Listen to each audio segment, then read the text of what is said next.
안녕하세요. 사연 속으로의 진행자 성우 이주환입니다. 오늘 소개해드릴 이야기는 조의금 따로 챙긴 못된 남편을 처단한 주인공의 이야기입니다. 이 이야기에 대한 여러분의 응원과 의견을 마음 편히 댓글로 달아주시면 감사하겠습니다. 오늘의 이야기 시작하겠습니다. 엄마가 갑작스럽게 돌아가셨다는 연락을 받은 건 평일 점심시간이었어요.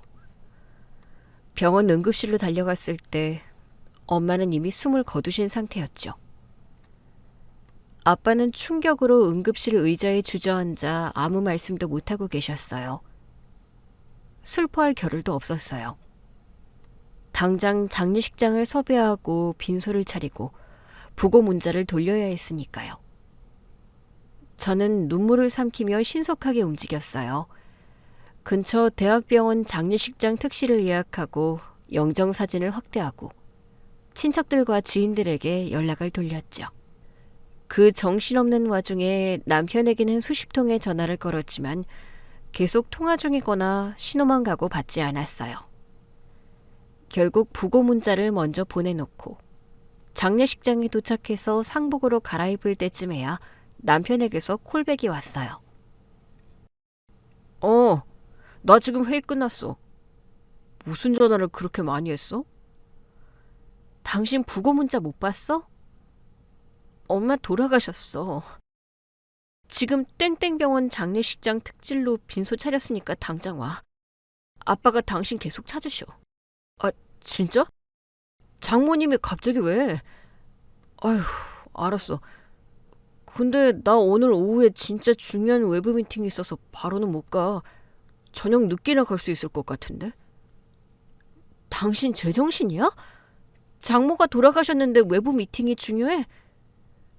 회사에 사정 말하고 당장 조퇴해서 와. 당신이 상주야. 아들 없는 우리 집에 당신이 유일한 사위이자 상주라고. 아니, 내가 간다고 돌아가신 분이 살아나는 것도 아니잖아. 나 빠지면 이번 프로젝트 완전히 꼬인다고. 부장님한테 말 꺼내기도 눈치 보이는데 어떡해. 어차피 첫날은 손님도 별로 안 올 텐데. 저녁에 갈게. 끊어. 그렇게 전화를 끊어버린 남편은 정말로 첫날 밤 10시가 넘어서야 장례식장에 나타났어요. 그것도 넥타이는 삐딱하고 술 냄새까지 풍기면서요. 헐레벌떡 뛰어오는 척을 했지만 제 눈에는 그저 핑계로밖에 보이지 않았어요. 저는 입구에서 남편의 팔을 낚아채듯 끌고 구석으로 갔어요. 당신 술 마셨어? 장모상에 오면서 회식까지 하고 와? 회식 아니야. 거래처 사람들이랑 미팅 끝나고 반주 딱 한 잔 한 거야. 일하다 온 사람한테 오자마자 왜 짜증을 내? 당신 꼴을 봐. 넥타이는 풀어헤치고 입에서는 술 냄새 진동하고. 아빠가 하루 종일 당신 기다리시다가 방금 지쳐서 잠들었어. 친척 어른들이 사위 어디 갔냐고 물어보실 때마다 내가 얼마나 변명하느라 진땀 뺐는지 알아? 알았어, 미안해. 진짜 어쩔 수 없는 자리였어.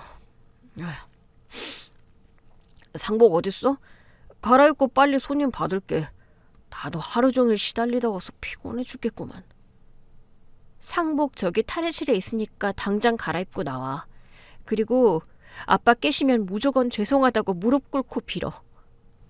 남편은 툴툴거리며 상복으로 갈아입고 나왔어요.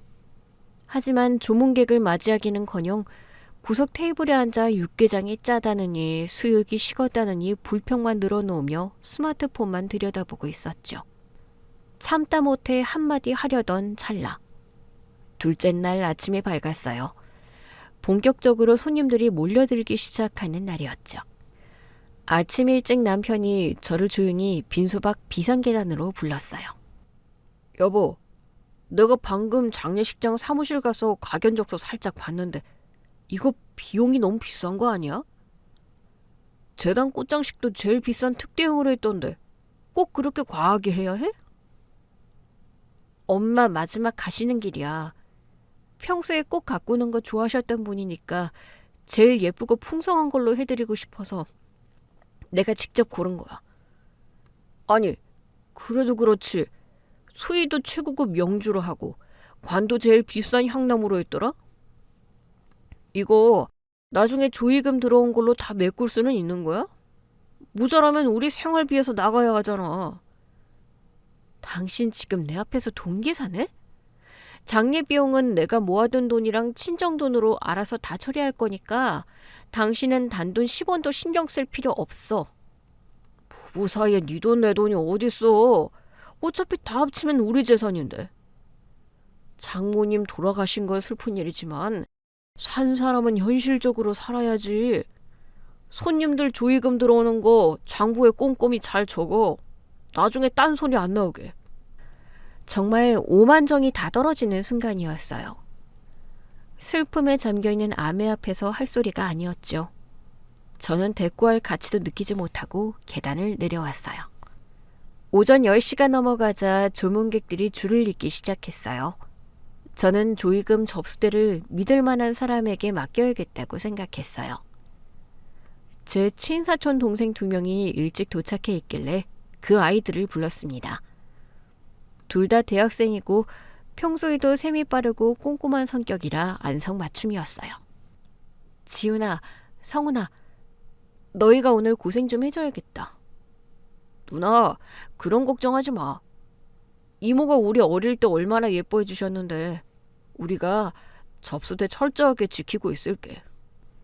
여기 방명록이랑 검은 펜, 사인펜 다 세팅해뒀어. 손님들 오시면 인사 정중하게 하고 무조건 방명록에 소속이랑 이름 적어달라고 해. 그리고 조의금 봉투는 받자마자 절대 책상 위에 두지 말고 이 금고 가방 안에 바로 넣어. 가방 지퍼는 항상 닫아두고. 알겠어 누나. 봉투 겉면에 이름 없는 건 현장에서 바로 적어달라고 할게. 그래. 그리고 둘이 같이 화장실 가거나 자리 비우지 말고 무조건 한 명은 가방 지키고 있어. 밥 먹을 때도 교대로 먹고 혹시라도 진상 손님이나 이상한 사람 오면 실랑이 하지 말고 바로 나 불러. 걱정 마. 우리 군대 다녀온 성인이야. 이모부 상태는 좀 어떠셔? 아까 보니까 혼자 서 계시기도 힘들어 보이시던데. 아빠는 내가 안에서 전담해서 챙길 테니까 너희는 바깥쪽 출입구를 든든하게 맡아줘. 정말 고맙다. 아이들에게 단단히 일러두고 저는 다시 빈소 안으로 들어갔어요. 아빠는 첫날보다 더 수척해진 얼굴로 묵묵히 손님들의 절을 받고 계셨죠. 점심시간이 지나고 오후가 되자 장례식장은 발 디딜 틈 없이 붐볐어요. 손님상에 음식을 채워넣고 빈 그릇을 치우고 아빠를 부축하느라 정신없이 시간을 보냈죠. 그러다 오후 4시쯤 손님상 세팅을 마치고 잠시 허리를 펴며 입구 쪽을 바라봤어요. 그런데 접수대 자리에 있어야 할 사촌 동생들이 보이지 않았어요. 대신 그 자리에 남편이 거드름을 피우며 앉아 있었죠. 저는 순간적으로 불길한 예감이 들어 곧장 휴게실 쪽으로 향했어요. 사촌 동생들이 거기서 멀뚱멀뚱 앉아 있었어요. 너희들 왜 여기 있어? 내가 접수대 절대 비우지 말라고 했잖아. 아, 누나, 우리가 비운 게 아니라 매형이 막무가내로 쫓아냈어. 뭐? 남편이 왜? 매형이 갑자기 오더니 이제부터 자기 회사 임원진들이랑 거래처 큰손들 올 시간이라고 하더라고. 큰돈 들어오는 시간대인데 대학생 핏덩이들이 돈 만지다가 액수 틀리면 큰일 난다면서 자기가 직접 하겠다고 비키라는 거야. 우리가 누나한테 허락받고 오겠다고 했는데도 상주가 하겠다는데 무슨 잔말이 많냐고 화를 내더라고. 손님들 보는 데서 소란 피우기 싫어서 일단 비켜주고 누나 찾고 있었어. 알았어. 너희 잘못 아니야. 일단 여기서 눈 좀 붙이고 쉬고 있어. 내가 나가서 상황 볼게. 저는 끓어오른 화를 누르며 조용히 빈소 입구 쪽으로 다가갔어요.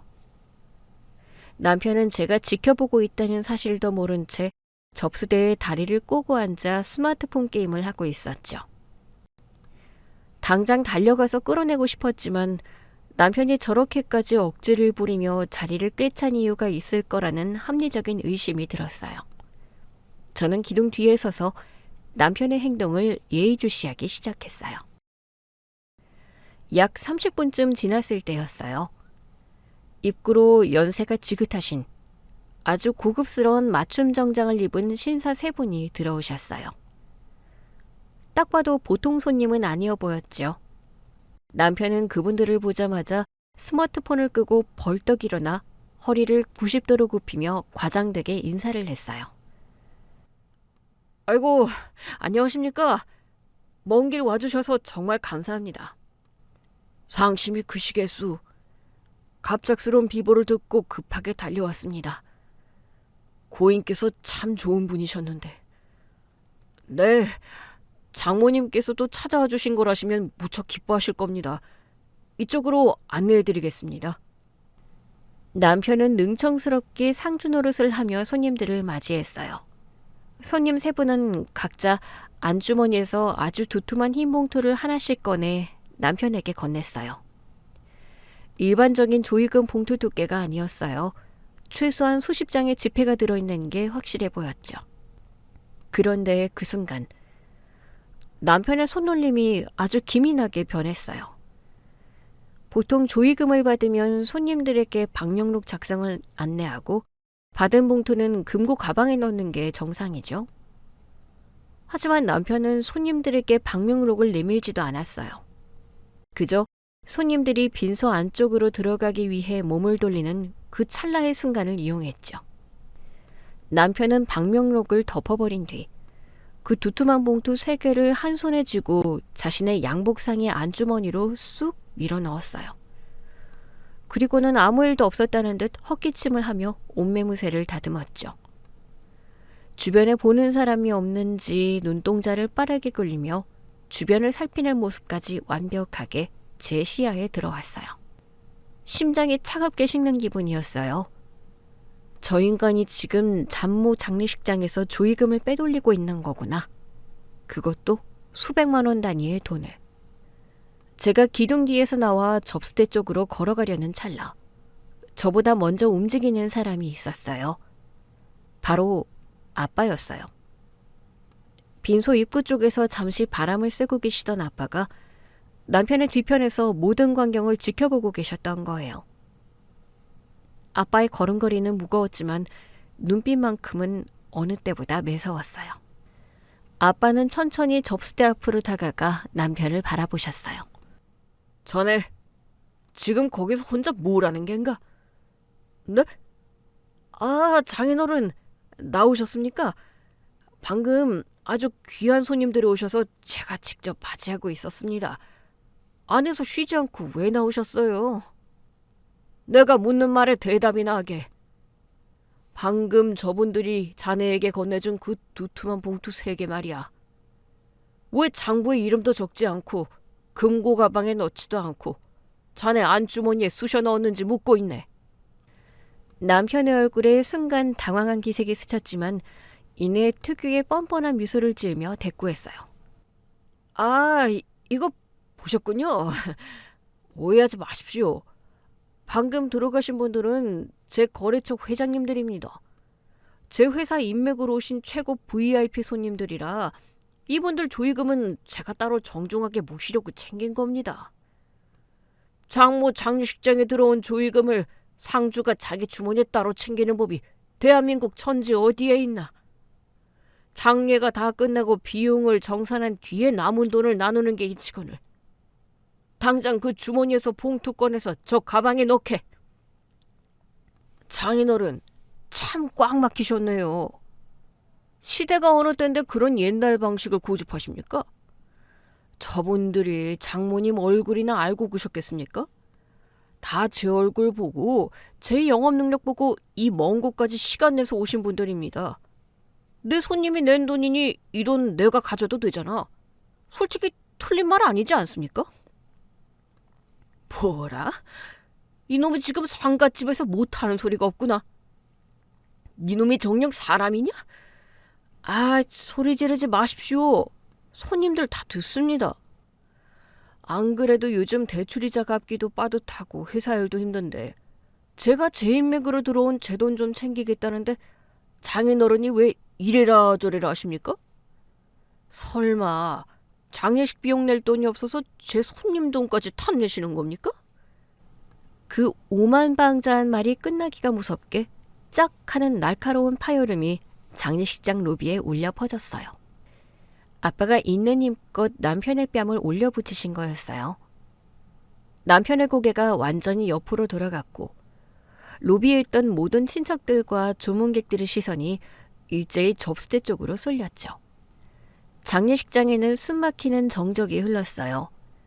남편은 얼얼한 뺨을 부여잡고 몇 초간 상황 파악을 못하다가 이내 얼굴이 불그락 푸르락 변하며 아빠를 향해 핏대를 세웠어요. 지금 뭐 하시는 겁니까? 사람을 쳤습니까? 아니, 내가 내 돈 챙기겠다는데 당신이 뭔데 내 뺨을 쳐? 장모님 돌아가셔서 뵈는 게 없습니까? 이거 완전 노망난 거 아니야? 저는 더 이상 지켜볼 수 없어 성큼성큼 걸어가 아빠의 앞을 막아섰어요. 흥분한 아빠를 제 뒤로 보호하며 저는 아주 차갑고 또렷한 목소리로 남편에게 말했어요. 당신 그 입 다물어? 한마디만 더 혀 놀리면 그 혀를 뽑아버릴 테니까? 너 방금 봤지? 네 아빠가 나 먼저 친 거 똑똑히 봤지? 나 당장 112에 신고할 거야. 이거 폭행으로 고소할 거라고. 그래, 당장 112 눌러. 경찰 부르고 방금 당신이 주머니에 넣은 그 봉투 당장 책상 위에 꺼내놔. 내가 왜 꺼내? 내 손님들이 낸 내 돈이라니까. 당신 회사 VIP? 헛소리 작작해. 당신 회사 부장님이랑 팀원들 어제 저녁에 단체로 와서 조의금 내고 육개장 먹고 갔어. 방금 들어오신 저 세 분 당신 태어나서 머리털 나고 처음 보는 사람들 아니야? 뭔 소리야. 내 거래처 사장님들이라고 내가 말했잖아. 끝까지 거짓말할래? 방금 저분들 엄마가 10년 전에 동업하시던 건설사 대표님들이야. 내가 어제 직접 부거 문자 돌렸고 오늘 오신다고 연락까지 받았어.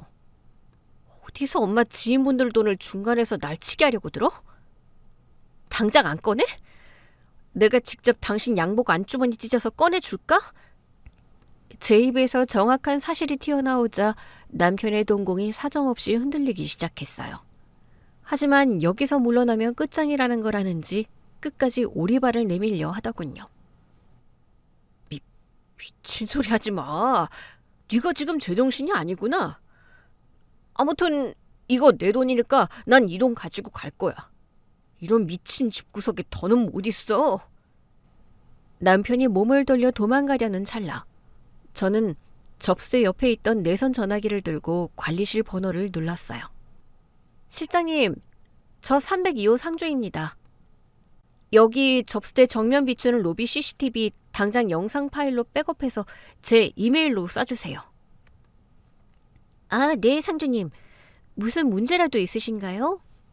네, 상가집에 쥐새끼가 한 마리 들어와서 남의 조의금을 훔쳐가려고 하네요. 경찰에 절도죄로 현행범 신고할 테니까 영상 바로 준비해 주시고 지금 로비로 보안요원 3분만 건장한 분들로 올려보내주세요.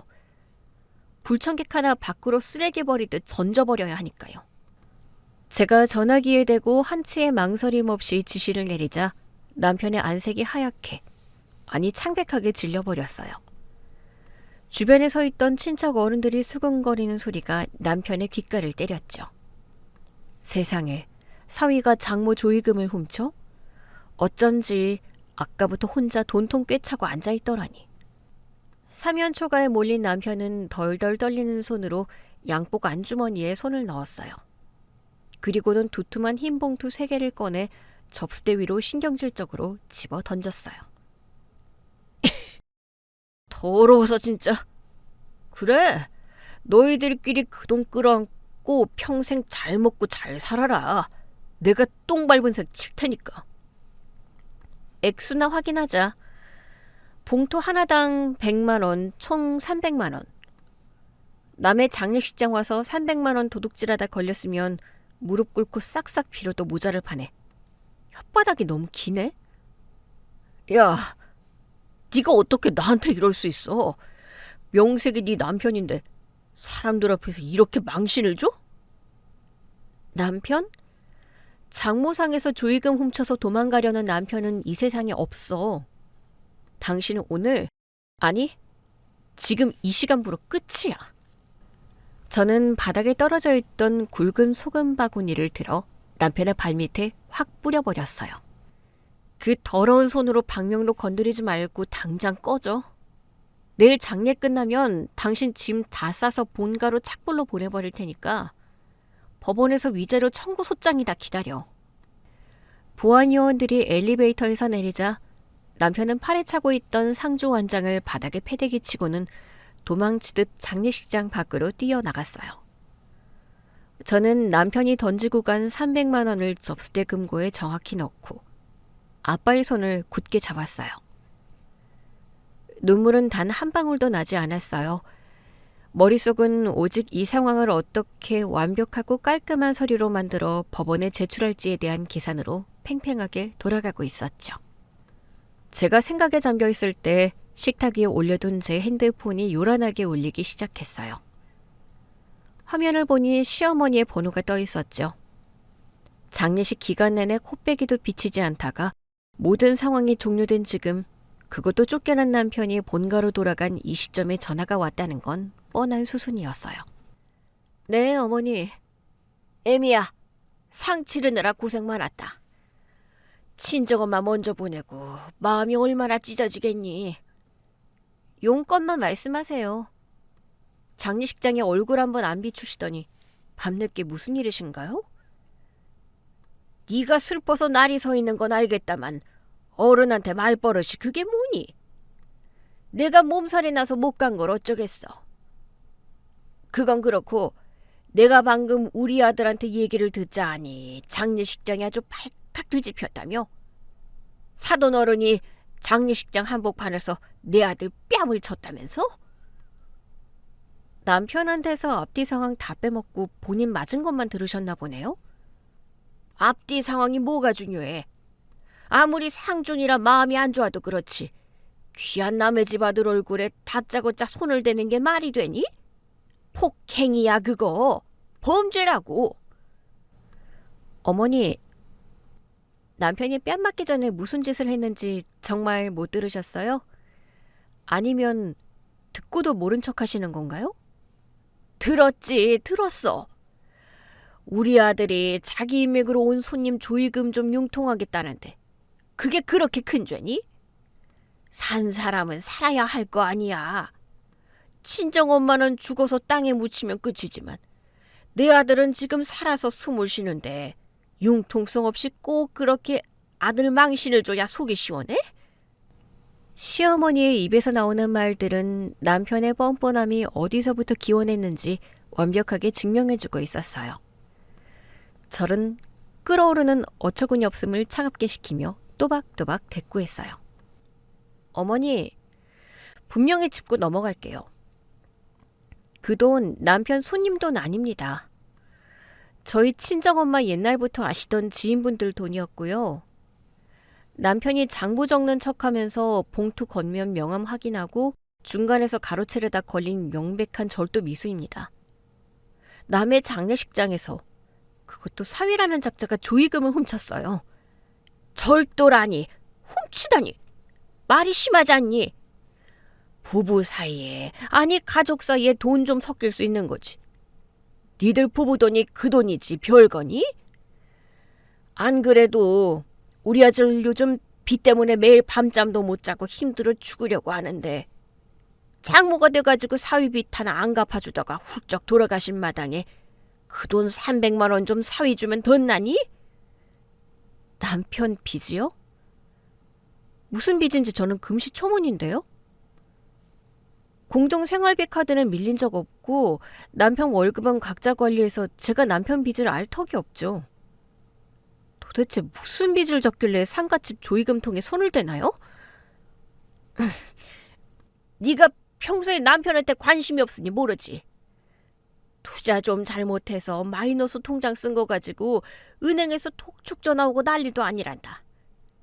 아무튼 우리 아들이 경찰에 정식으로 고소하겠다고 길길이 날뛰는 걸 내가 겨우 말려놨어. 아, 경찰 고소요? 하시라고 하세요. 뭐? 너 지금 상황 파악이 안 되니? 경찰서 들락거리기 싫으면 네가 당장 내일 우리 아들한테 정식으로 사과하고 사돈어른이 무릎 꿇고 빌라고 해. 그리고 위자료 명목으로 500만 원 줘라. 그럼 내가 넓은 마음으로 넘어가 주마. 안 그래도 장례 치르느라 조의금 많이 들어왔을 텐데 그깟 500만 원 주는 게 대수니? 저는 헛웃음이 터지는 것을 참을 수 없었어요. 절도범의 엄마가 도리어 피해자에게 합의금을 요구하는 꼴이라니. 저는 탁자 위에 조의금 장부를 툭툭 치며 마지막 일격을 가했어요. 어머니, 사과는 남편이 가정법원 법정에서 판사님한테 해야 할 겁니다. 어머니 말씀대로 남편이 마이너스 통장으로 무슨 투자를 해서 빚을 졌는지 내일 변호사 통해서 금융거래 내역 다 깔 거니까 빚 갚을 준비나 하세요. 예, 너 지금 변호사라 그랬니? 네가 감히 나한테 협박을 해? 협박이 아니라 통보죠. 장례식장 로비 CCTV 원본 영상, 남편이 몰래 돈 주머니에 넣는 장면 아주 선명하게 녹화된 거 제 이메일에 안전하게 보관 중입니다. 남편이 챙기려다 못 챙긴 그 봉투 3개 지문 감식하면 친정엄마 지인분들 지문이랑 남편 지문만 고스란히 나오겠죠? 절도 미수의 사기 그리고 혼인 파탁의 귀책 사이로 이혼 소송이랑 위자료 청구 들어갈 겁니다. 다시는 저한테 연락하지 마시고요. 아, 이 통화도 지금 다 녹음됐습니다. 법정에서 유용하게 쓰겠네요. 너희 못된 기집애. 내가 널 가만둘 줄 알아? 저는 시어머니가 발악하며 소리를 지르는 것을 듣지 않고 통화 종료 버튼을 눌러버렸어요. 저는 자리에서 일어나 금고 가방을 굳게 닫았어요. 머릿속이 그 어느 때보다 차갑고 명료하게 돌아가고 있었죠. 엄마가 돌아가시면서 남기고 간 마지막 선물이 어쩌면 저 쓰레기 같은 남편의 실체를 완벽하게 밝혀준 것일지도 모른다는 생각이 들었어요. 이제 남은 건 숨겨진 남편의 빚의 정체를 탈탈 털어내어 법의 심판대에 올려놓는 것뿐이었어요. 저는 내일 아침이 밝자마자 남편에게 지옥을 선사해 주리라 다짐하며 길고 길었던 장례식의 마지막 밤을 차갑게 지새웠습니다. 날이 밝자마자 저는 지체 없이 움직였어요. 눈물 흘리며 슬퍼할 시간은 나중에 얼마든지 가질 수 있었지만 저 쓰레기 같은 인간을 제 인생에서 완벽하게 도려내는 일은 1분 1초가 급했거든요. 저는 아침 7시 정각에 이삿짐 센터 용달차를 불렀습니다. 그리고 남편의 옷가지부터 시작해서 신발, 취미로 모으던 낚싯대와 골프채, 심지어 화장실에 있던 남편 전용 샴푸까지 모조리 박스에 쓸어 담았어요. 포장회사 직원분들이 박스를 나르는 동안 저는 안방 화장대 서랍을 열고 남편 명의로 된 우편물과 서류들을 샅샅이 뒤졌어요. 어젯밤 시어머니가 떠벌린 남편의 빚이 도대체 어느 정도인지 대충이라도 파악해야 했으니까요. 아니나 다를까. 서랍 맨 밑바닥에 숨겨진 서류 봉투 안에는 제2금융권 대출 독촉장과 낯선 캐피탈 회사의 우편물들이 수북하게 쌓여 있었어요. 남편이 철저하게 자기 우편물을 숨겨왔던 거였죠. 짐을 싣고 출발한 용달 기사님께 시댁 주소를 넘겨주고 요금을 결제하자마자 제 핸드폰이 미친 듯이 울리기 시작했어요. 당연히 남편이었습니다. 저는 여유롭게 커피를 한 모금 마시고 전화를 받았어요. 짐은 방금 출발했어. 착불로 보냈으니까 기사님 도착하시면 계좌 이체해드려. 너 진짜 제정신이야? 아침부터 우리 엄마가 기겁을 하고 전화하셨잖아. 당장 차 돌려. 네가 뭔데 내 짐을 함부로 빼? 내 집에서 내 남편도 아닌 사람 짐 빼는 게 무슨 문제라도 돼? 장모 장례식에서 돈 훔치다 걸린 도둑놈이랑 한 집에서 숨쉬고 살 수는 없잖아. 너 법 무서운 줄 모르고 함부로 나대는데 내가 오늘 반차 내고 가서 문 부수고 들어갈 거니까 그런 줄 알아? 마음대로 해. 안 그래도 방금 현관문 비밀번호 바꿨고 관리사무소에 당신 출입 금지시켜달라고 명단 넘겼어. 문 부수고 들어오면 주거 침입으로 경찰 부를 테니까 어디 한번 해봐. 경찰서에서 CCTV 원본 영상 들이밀면서 당신이 상갓집에서 무슨 짓 했는지 다 까발려 줄게. 더 진짜 끝까지 가보자는 거지? 그래? 좋아. 네가 어제 내 손님들 앞에서 내 체면 다 구겨놨으니까 나도 가만 안 있어. 나 오늘 변호사 만나러 갈 거니까 위자료 수천만 원 토해낼 준비나 해. 그래, 나도 지금 변호사 사무실 가는 길이야. 누가 위자료를 토해낼지는 법정에서 판사님한테 물어보자고. 아, 그리고 서랍에 숨겨둔 대출 독촉장들 그거 다 챙겨서 보냈으니까 이자 밀리지 않게 잘 막아봐. 저는 남편이 빽빽 소리를 지르는 것을 무시하고 전화를 뚝 끊어버렸어요. 그리고 미리 예약해둔 서초동의 이혼 전문 변호사 사무실로 향했죠.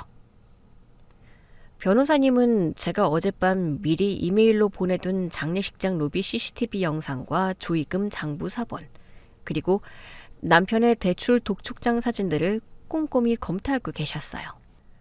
오시느라 고생 많으셨습니다. 상중이신데 이런 일까지 겪으셔서 참담하시겠습니다. 보내주신 자료들은 방금 다 확인했습니다.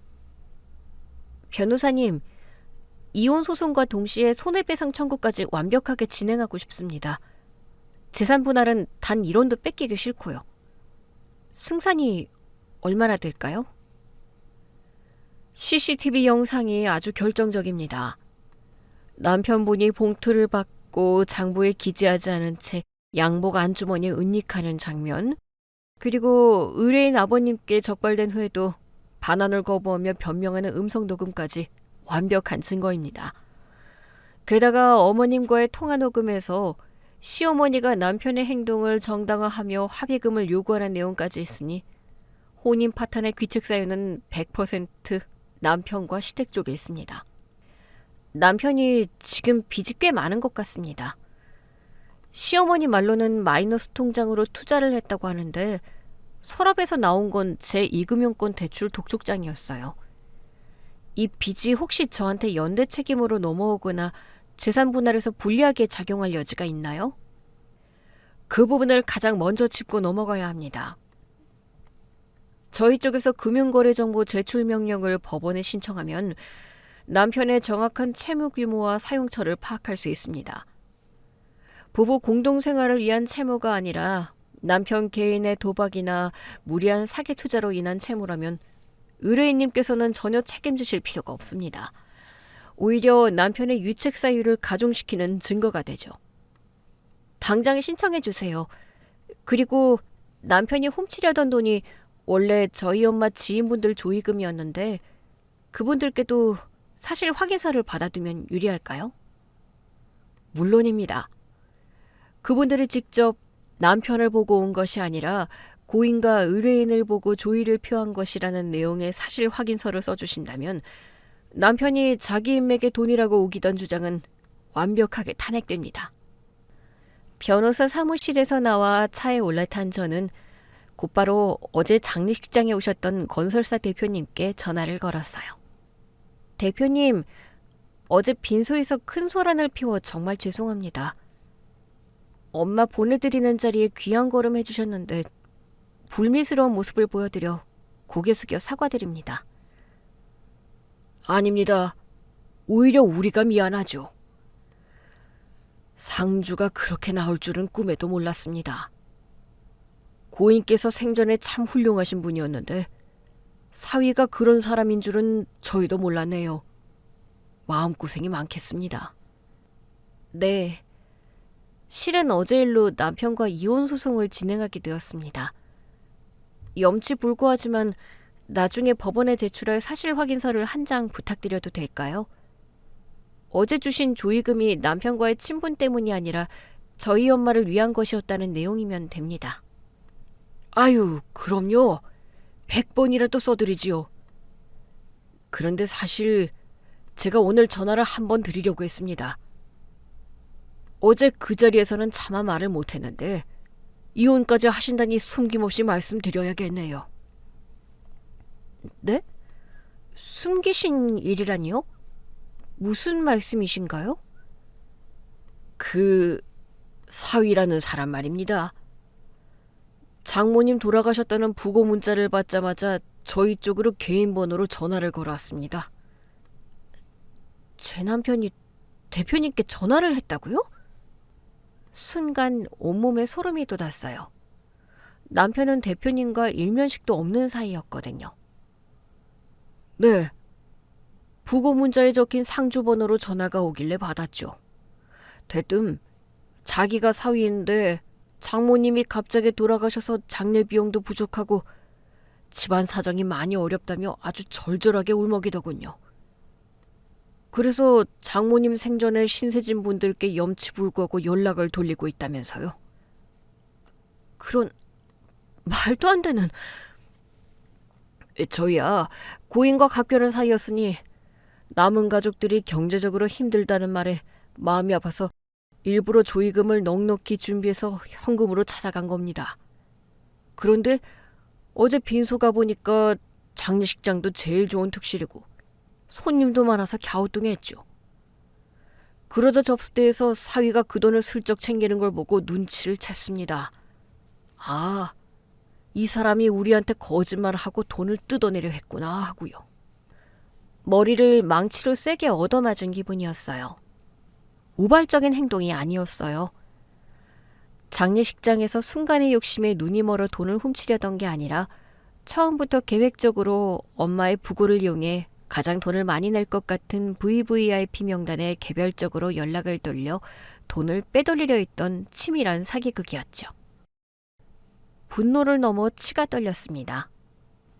남편이 왜 피덩이 같은 사촌 동생들을 밀어내고 길을 쓰고 접수대를 지키려 했는지, 왜 수많은 조문객 중에서도 유독 대표님 일행의 봉투만 매의 눈으로 기다리고 있었는지 모든 퍼즐이 소름 끼치게 맞아떨어졌어요. 저는 덜덜 떨리는 손으로 핸드폰을 쥐고 다시 변호사님께 연락해 이 사실을 모두 알렸어요. 변호사님 역시 남편의 악질적인 행태에 혀를 내두르며 당장 대표님들의 증언을 녹취하고 증거로 제출하겠다고 하셨죠. 며칠 뒤 남편의 금융거래 정보 조회 결과가 변호사 사무실로 도착했습니다.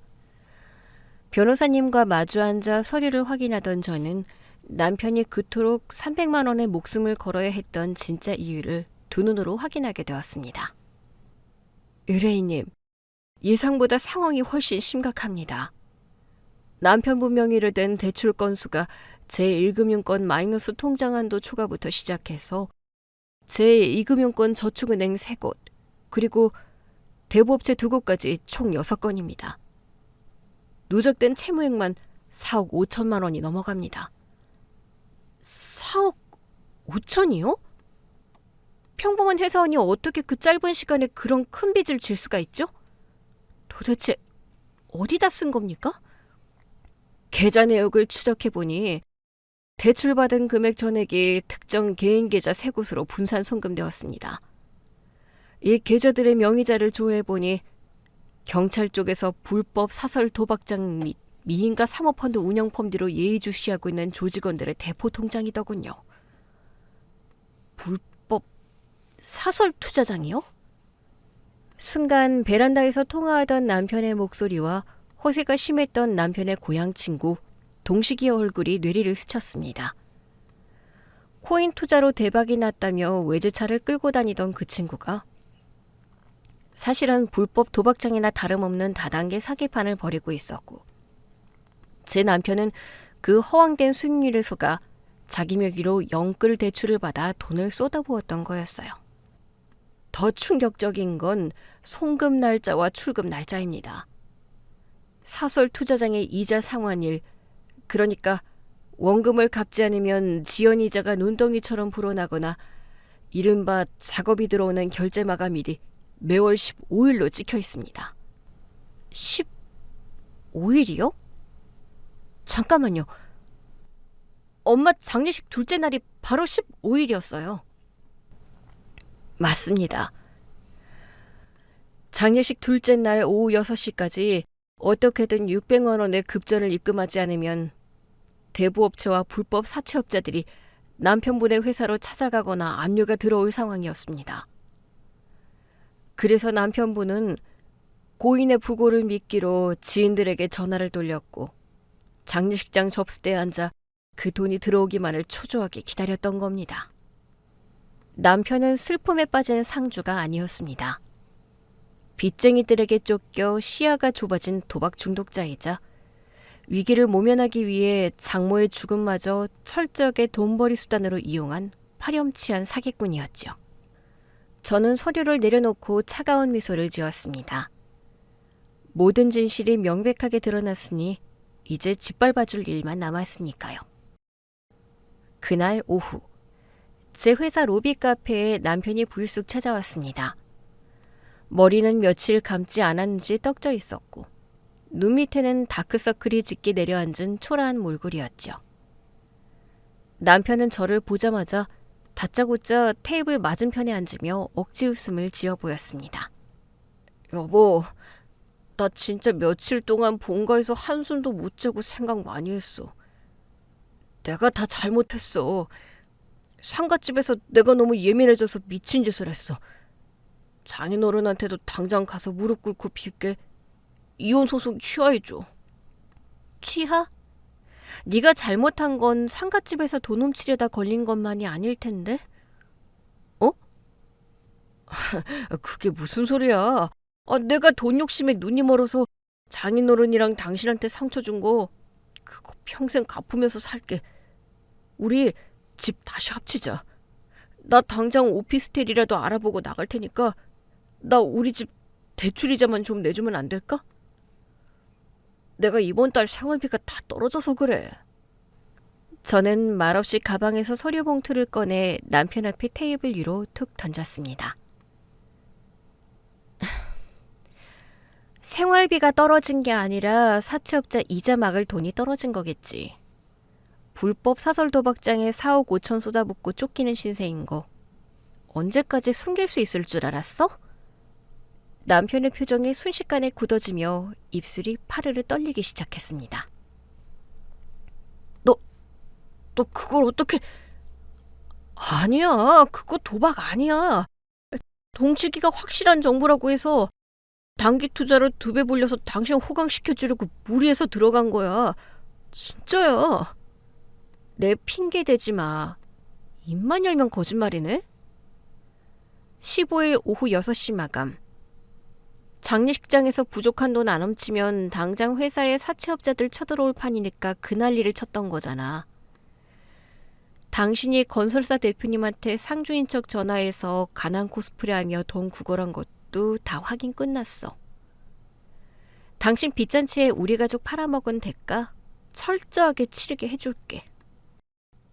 여보, 제발 나 한 번만 살려줘. 당신이 나 한 번만 구제해주면 평생 노예처럼 살게. 나 진짜 이번 달 이자 못 막으면 회사에서 잘려. 당신 모아둔 적금 있잖아.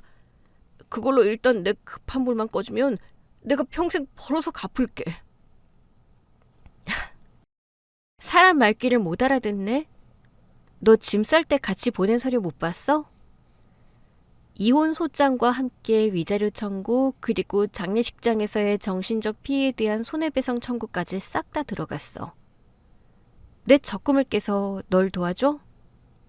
웃기지 마. 네가 타는 그 외제차 팔고 시어머니 집 담보대출이라도 받아서 위자료 토해낼 준비나 해. 남편은 테이블을 양손으로 콱 내리치며 눈을 부라렸습니다. 네가 피도 눈물도 없는 독종인 건 알았지만 이 정도일 줄은 몰랐다. 그래, 나 빚 많아. 나 망하게 생겼어. 근데 너도 이혼녀 꼬리표 달고 멀쩡하게 살 수 있을 것 같아? 내가 법정 가서 네가 평소에 나 무시하고 핍박한 거 다 까발려서 쌍방과실로 만들어버릴 거야. 마음대로 짓거려봐. 증거도 없는 헛소리 법정에서 얼마나 먹힐지 기대할 테니까. 그리고 내일 출근하면 회사 인사팀에서 당신 부를 거야. 뭐? 인사팀에서 날 왜 불러? 당신 회사 부장님 아내분이 나랑 고등학교 동창이잖아.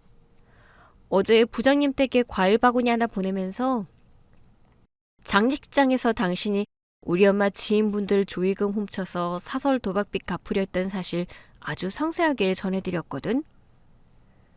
공금 만지는 부서에 사채빚 끌어다 쓰는 직원이 있으면 회사 입장에서 퍽이나 좋아하겠다. 그치? 그 말을 듣는 순간 남편의 얼굴에서 핏기가 완전히 가셨습니다. 회사는 남편이 가진 마지막 동아줄이자 사회적 지위의 전부였으니까요. 남편은 짐승 같은 괴성을 지르며 테이블 너머로 제 멱살을 잡으려 손을 뻗었습니다. 하지만 저는 전혀 당황하지 않고 여유롭게 뒤로 물러나며 카페 직원을 향해 소리쳤습니다. 여기요. 이 사람이 저한테 강압적으로 행동하려고 하네요. 당장 경찰 좀 불러주세요. 남편은 카페 안에 모든 사람들의 시선이 쏠리자 차마 더 다가오지 못하고 씩씩거리며 허공에 주먹질만 해댔습니다. 모든 패가 다 까발려진 사기꾼의 최후는 그토록 초라하고 찌질했습니다. 저는 비참하게 무너져 내리는 남편의 모습을 차갑게 내려다보며 이제 완벽한 결말을 향해 나아갈 마지막 준비를 마쳤습니다. 카페 사건 다음 날. 남편의 얄팍한 사회적 지위는 그야말로 모래성처럼 무너져 내렸어요. 제 예상대로 남편 회사 인사팀은 아침 일찍부터 발칵 뒤집혔죠. 남편 부서가 회사 공금과 예산을 다루는 핵심 부서였는데 소속 직원이 불법 사설 도박장에 억대 빚을 지고 사채업자의 독촉을 받고 있다는 사실은 회사 입장에서 엄청난 리스크였으니까요. 게다가 장모 장례식장에서 조문객의 조의금을 빼돌리려 했다는 파렴치한 소문까지 사내 메신저를 타고 쫙 퍼져나갔어요. 점심시간이 채 되기도 전에 제 핸드폰으로 남편의 전화가 빗발치듯 걸려왔어요. 저는 여유롭게 점심 식사를 마치고 나서야 전화를 받았죠. 여보, 당신 진짜 회사에 무슨 말을 한 거야? 나 지금 출근하자마자 인사팀 불려고서 대기 발령 통보받았어. 당장 내일부터 출근하지 말고 감사팀 조사 받으래. 나 진짜 회사 잘리게 생겼다고. 그러게 평소에 행실 좀 똑바로 하지 그랬어. 사채업자들이 회사 로비에 찾아와서 드러눕기 전에 회사가 먼저 선수를 친 거네. 감사팀 조사 성실하게 잘 받아봐. 혹시 알아? 회사 공금에는 손 안 대는지 샅샅이 털어줄지. 당신 진짜 사람이 왜 이렇게 독해? 내가 어제 카페에서 그렇게 빌었잖아. 나 한 번만 살려달라고. 나 회사 잘리면 당장 다음 달부터 대출이자는 무슨 돈으로 막아. 당신이 내 밥줄 끊어놓고 위자료 내놓으라고 하면 내가 무슨 수로 줘? 네 밥줄은 네가 불법 도박장에 돈 쏟아부을 때 이미 네 손으로 끊은 거야. 그리고 이자 막을 돈이 왜 없어? 네가 그렇게 애지중지하는 그 비싼 외제차 당장 중고차 시장에 팔아. 그리고 시어머니 명의로 된 그 본가 아파트 그거 담보로 대출받으면 위자료 낼 돈은 충분히 나오겠네. 뭐? 우리 엄마 집을 건드려? 네가 진짜 미쳤구나. 내가 이혼 소송 순순히 당해줄 것 같아? 순순히 당해주기 싫으면 변호사 선임해서 법정으로 와. 아, 변호사 선임할 돈도 없으려나? 아무튼 난 더 이상 너랑 할 말 없으니까 앞으로 모든 연락은 우리 변호사 통해서 해? 저는 미련 없이 전화를 끊고 수신 차단 목록에 남편의 번호를 추가했어요. 남편의 울부짖는 목소리를 들으니 오히려 머릿속이 더 차갑고 맑아지는 기분이었죠. 그날 오후 이번에는 제 회사 로비로 불청객이 찾아왔어요. 며칠 전 전화로 저에게 합의금 500만 원을 내놓으라며 큰소리치던 시어머니였죠. 보안 데스크에 연락을 받고 1층으로 내려가 보니 시어머니는 며칠 사이 10년은 늙어 보일 정도로 초췌한 얼굴을 하고 있었어요. 저를 보자마자 제 손을 덥석 잡으려 하시더군요. 저는 싸늘한 표정으로 한 걸음 뒤로 물러났어요. 애미야, 내가 다 들었다. 우리 아들 회사에서 잘리게 생겼다며? 빚이 4억이 넘는다니 그게 무슨 소리니? 네가 오해한 거 아니야? 우리 아들이 그럴 리가 없잖아. 어머니, 아직도 상황 파악이 안 되셨어요? 오해는 무슨 오해요? 남편 명의로 된 저축은행, 대부업체 대출 서류 다 확인했고 경찰이 주시하는 불법 도박장에 돈 흘러간 내역까지 전부 다 뽑아놨어요. 어제 변호사 통해서 법원에 제출까지 끝냈고요. 세상에, 그럼 그게 다 진짜란 말이니? 아이고, 이 일을 어째... 애미야, 네가 우리 아들 한 번만 용서해주면 안 되겠니? 네가 이혼 소장 접수하고 재산 감류 신청하는 바람에 우리 아들 대출 연장도 맡기게 생겼어. 나 길바닥에 나앉게 생겼단 말이다. 어머니가 길바닥에 나앉든 말든 제 알 바 아니죠. 남편이 저희 엄마 장례식장에서 300만 원 훔치려다 아빠한테 걸렸을 때 어머니가 저한테 뭐라고 하셨죠? 산 사람은 살아야 하니 조의금 좀 내놓으라고 하셨죠. 저도 똑같이 말씀드릴게요. 산 사람은 살아야 하니 어머니 집이라도 팔아서 제 손해배상금이랑 위자료부터 갚으세요. 네가 어떻게 나한테 이럴 수가 있어? 내가 널 며느리로 들여서 얼마나 잘해줬는데. 잘해주신 기억이 없어서요. 그리고 여기서 소란 피우시면 저도 당장 경찰 부를 겁니다. 남편한테 전하세요. 저는 멍하니 서 있는 시어머니를 로비에 남겨두고 미련 없이 돌아섰어요. 몇 달 뒤, 가정법원에서 첫 조정기일이 열렸어요. 저는 변호사님과 함께 당당하게 참석했고 남편은 퀭한 눈에 초라한 차림으로 혼자 나타났죠. 변호사 비용조차 마련하지 못한 게 뻔했어요. 판사님, 피고는 원고의 모친상 장례식장에서 원고의 지인들이 낸 조의금 300만 원을 고의로 은닉하고 갈취하려 한 사실이 명백합니다. 저희는 제출된 CCTV 영상과 건설사 대표님의 사실 확인서를 근거로 피고의 극심한 유책 사유를 입증합니다.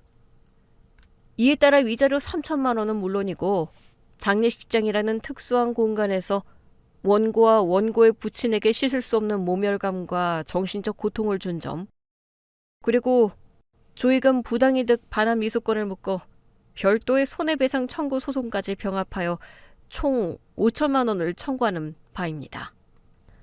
판사님은 제가 제출한 꼼꼼한 증거 서류들과 남편이 제게 보낸 수많은 핑계와 빚독촉 관련 문제 내역을 무거운 표정으로 검토하셨어요.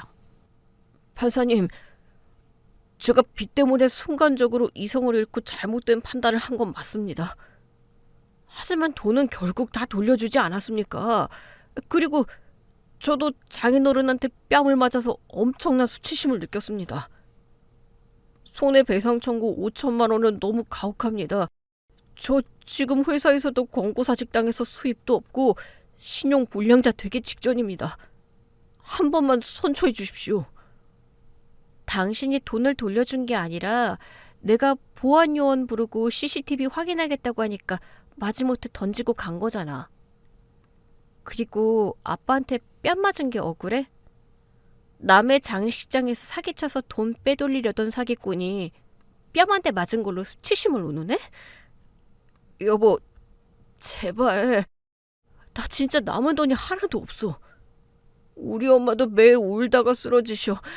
제발 위자료 조금만 깎아줘. 나 진짜 길거리에 나앉게 생겼어. 깎아줄 생각 단 1원도 없어. 네가 불법 도박에 쓴 돈 4억 5천은 안 아깝고 내 정신적 피해 보상금 5천만 원은 아까워? 조정할 생각 없으니까 판사님, 판결문으로 깔끔하게 내려주세요. 저는 한치의 양보도 없이 차갑게 남편의 부탁을 잘라냈어요. 남편의 궁색한 변명은 재판부에서 전혀 받아들여지지 않았죠. 며칠 뒤 나온 판결문은 완벽한 저의 승소였어요. 재판부는 남편의 혼인 파탁 귀책 사유를 100% 인정했고 제가 청구한 위자료와 손해배상 청구액 전액을 남편이 지급하라는 판결을 내렸어요. 남편의 삶은 제가 계획한 대로 완벽하게 부서졌어요. 회사에서 쫓겨난 남편은 사채업자들을 피해 도망다니느라 그 조화된 외제차를 헐값에 중고로 넘겨야 했죠. 시어머니 역시 아들의 위자료와 밀린 사채 이자를 막기 위해 평생 살던 아파트를 급매로 처분하고 월세방으로 쫓겨나듯 이사를 가야만 했어요. 남편은 결국 제게 줄 위자료와 손해배상금을 마련하지 못해 신용불량자로 전락했고 평생을 빚의 굴레에서 허덕이며 살게 되었죠. 모든 법적 절차가 완벽하게 마무리되고 승소 판결문을 받아들던 날, 저는 판결문을 서류 가방에 고이 챙겨놓고 아빠가 계신 본가로 향했어요. 아빠, 저 왔어요. 준비 다 하셨어요? 오냐, 우리 딸 왔구나. 서류는 어떻게 잘 끝난 거냐? 그럼요. 제가 누구 딸인데요. 아빠, 이거 보세요. 법원에서 그 인간 유책 사유 전부 다 인정해주고 위자료에 손해배상금까지 싹 다 받아냈어요. 그 인간 이제 신용불량자 돼서 평생 밑바닥에서 구를 거예요. 아빠는 제가 내민 판결문을 찬찬히 읽어 내려가시더니 그제야 굳어있던 얼굴에 옅은 미소를 지으시며 제 어깨를 다독여 주셨어요. 고생했다. 참으로 고생 많았어. 엄마 장례 치르느라 몸도 마음도 지쳤을 텐데 이 못난 애비 대신 네가 앞장서서 그 몹쓸 놈을 혼내주었구나. 네 엄마가 하늘에서도 우리 딸 참 장하다고 칭찬하고 있을 거다. 아빠가 그날 시원하게 뺨 한 대 날려주신 덕분에 제가 정신이 번쩍 들었던 거죠. 자, 이제 다 끝났으니까 우울한 얘기는 그만해요. 엄마 보러 가야죠. 제가 오늘 아빠 모시려고 차 싹 세차해서 가져왔어요. 우리는 미리 사둔 예쁜 프리지어 꽃다발을 들고 엄마가 계신 납골당으로 향했어요. 납골당 유리문 너머로 환하게 웃고 있는 엄마의 사진을 보니 그제야 참았던 눈물이 왈칵 쏟아졌어요. 하지만 슬픔의 눈물이 아니라 모든 무거운 짐을 벗어던지고 내리는 후련함과 안도의 눈물이었죠. 엄마, 나 이제 진짜 홀가분해. 그 쓰레기 같은 인간 내 손으로 완벽하게 치워버렸어. 이제 걱정하지 말고 편히 쉬어. 내가 아빠 두 목, 세 몫으로 더 잘 챙길 테니까. 유리문 앞에 꽃을 내려놓고 마음속으로 엄마에게 인사를 건네자 마음 깊은 곳에서부터 따뜻한 위로가 차오르는 기분이었어요. 납골당을 나선 우리는 곧장 차를 몰아 근처에 탁 트인 바닷가로 향했어요. 아빠, 바람 진짜 시원하죠? 속이 다 뻥 뚫리는 것 같아요. 그러게나 말이다. 파도 소리 들으니까 마음속 찌꺼기들이 다 씻겨 내려가는 기분이구나. 배 안 고프냐? 저기 횟집 가서 아빠가 싱싱한 회 한 접시 사주마. 당연히 먹어야죠. 오늘 제가 소송 이긴 기념으로 쏘려고 했는데 아빠가 사주시면 저야 땡큐죠. 우리 소주도 딱 한 잔씩만 할까요? 녀석, 운전해야지 무슨 소주야. 사이다나 시원하게 마시자꾸나. 차창 밖으로 부서지는 하얀 파도와 끝없이 펼쳐진 푸른 바다를 바라보며 저는 창문을 활짝 열고 시원한 바닷바람을 깊게 들이마셨어요. 더럽고 역겨웠던 과거의 흔적들은 파도에 실려 영원히 떠내려갔고 이제 제 앞에는 깨끗하고 눈부신 새 출발만이 남아있었어요. 아빠, 우리 앞으로 진짜 재밌게 살아요. 제가 진짜 행복하게 해드릴게요. 시원하게 울려 퍼지는 제 목소리가 바닷바람을 타고 멀리 퍼져나갔어요.